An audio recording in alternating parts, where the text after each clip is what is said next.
In our parasha, Parashat Vayera, in the beginning of the parasha, in Pasuk Tetvav, there's the story of Sarah Imenu, of the three angels that come to Avraham and Sarah, and one of their missions is to tell them that they're going to have a son, Yitzchak Avinu, our forefather.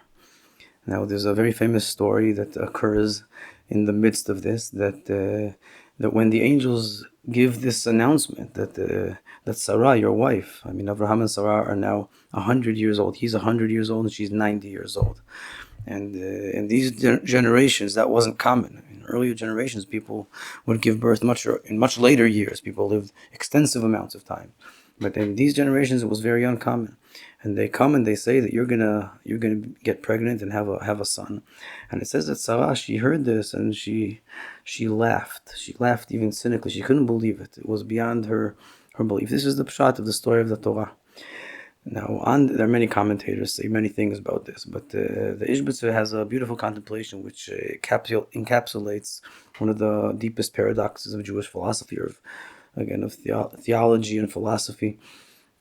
So we won't stretch it too much, but just to say the idea, all of theology, all of the conceptualization of HaKadosh Baruch Hu and thinking and trying to relate to how we as creations can conceive and relate and understand Hashem, our creator, then everything is always involved in our attempt to fathom or to tolerate a paradox, because all of our existence is finite. That's the most inherent definition of being a creation, is that we're finite and specific, and HaKadosh Baruch Hu is completely infinite and non-specific. So everything is inherently paradoxical. So for me, things are either black or white. For HaKadosh Baruch Hu, they're black and white simultaneously. So everything demands a certain amount of a softening of one's simple binary mind. If we were to say, we can go on about this, but maybe the deepest or most famous and even most experiential paradox of life is the on one hand the grasping of HaKadosh Baruch Hu's omnipotence and ever existing presence in everything we do, and leadership and divine providence of everything we do on the one hand, and on the other hand our also experience and also theological belief in free will. So this paradox of contemplating and conceptualizing that we are both divine providence. There's also divine providence guiding and leading and present in everything we do, and also free will in how we lead our lives.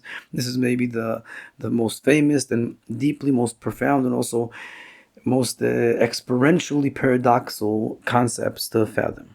Now, as famous the Ishbitzer, this commentator that we're contemplating on this year, so this is one of his favorite topics, or one that he's most known for how he negotiates this paradox.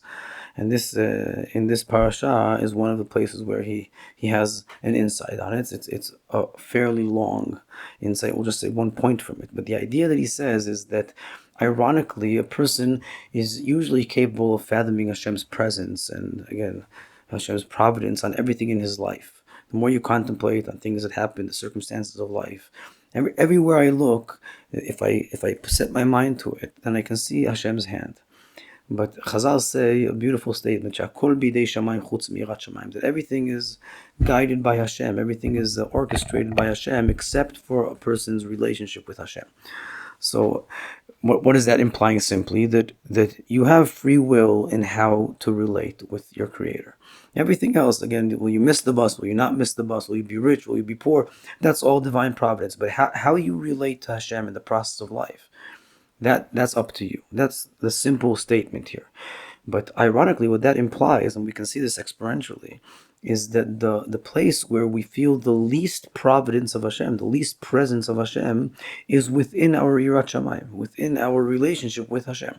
So the choices a person makes around the service of HaKadosh Baruch Hu, will I devote myself to Hashem, will I not? That's where he seemingly feels the least divine providence. We'll make that clear though. If in my choices, where do I feel the most choice in life? The most choice I feel in how I relate to Hashem. So in a sense, that's where I feel Hashem's presence the least, ironically. So in my relationship with Hashem, how I choose, my choice, in my free will of how I choose to relate to HaKadosh Baruch Hu, that's where Hashem's presence is least present. And this is seemingly what Chazal are saying. So in order to rectify that sensation, that what could this bring about? We'll say it again in a very coarse fashion, like radicalizing it, that the more a person chooses to do good and to near himself to his creator, then the more he feels that portion of his life was done on his own without Hashem, without his creator. So again, radicalizing it, that could be the largest sense of pride and separation from Hashem is in my choices to serve Hashem. That could be very easily, is very prone to become the area where I'm the most separated from Hashem, because that's where I feel that it's my merit, it's my personal merit that's making these choices, because Hashem is least present within my personal choice. So in the circumstances of life, the stock market go up or down, it's easier for me to sense HaKadosh Baruch Hu's presence because it's out of my hands. I don't feel my own involvement, my own free will so strongly. So it's easier for me to sense that there is a divine providence leading my path, again, in external circumstances. But where my free will is very dominant, it's hard for me to sense Hashem's presence, because again, my presence, my sense of involvement is so strong that I feel it's all me. So again, ironically, the place where we feel Hashem's presence the least is in our service of Hashem. And what the Ishbitzer says in a nutshell is that this is why we need periodical pitfalls. That when a person falls, again, not just to fall, like to blunder up in something that within your conception of self was completely non-typical. This is the story of Sarai Menu that he says here. Now, all the commentators mentioned how Sarah, the greatest sage, or the wife of the greatest sage, one of the greatest prophets Chazal encounter in the prophets of the Jewish people. It says that she was a greater prophet than Avram Avinu, a greater prophet than Abraham. The Torah explicitly says that Hashem tells Abraham that in prophecy, everything Sarah says you need to listen to her. She's greater than you in prophecy. How could it be that this immense character, one of the most archetype characters of all of human history, how could she have made such a blunder to burst out laughing at Hashem's promise after all the miracles they've seen?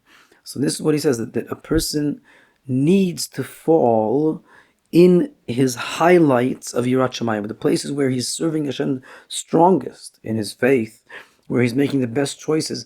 That's where Hashem needs to summon blunders, because when I blunder up there, then that's the only way for me to realize that also my choice is divine providence. In order for me to be able to sense Hashem's presence within my free will, I need to have, again, a non-typical blunder. And that exposes to me that also my free will, my choice is to go after Hashem. It's not me at all. Again, as long as I'm choosing good and I'm succeeding, then I like develop this debris, this waste feeling in the background that here, I'm a righteous person. I'm doing good. I'm choosing good. And so probably I'm righteous. I'm a good man. And in order for me to realize that also my ability to choose good is also divine providence, it's only in the merit of HaKadosh Baruch Hu helping me and guiding me.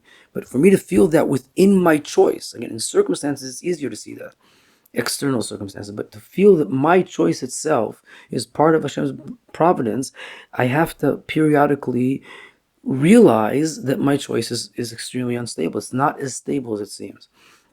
So what enhances that experience, what brings it forth to the forward of my mind, what makes it vivid to me is these pitfalls. And that's how he explains this scenario with Sarah, that she had to blunder up in this like ridiculous reaction to realize, to catch herself, and by doing so realize that all of her Yirat Shamayim, all of her prophecies, all of her God-fearing path that she went through her whole life, that was all just a miracle from Hashem. It was all just help from Hashem. Because in of myself, I could make the biggest blunder. That helps her realize within her own free will that even her own free choices are also divine providence.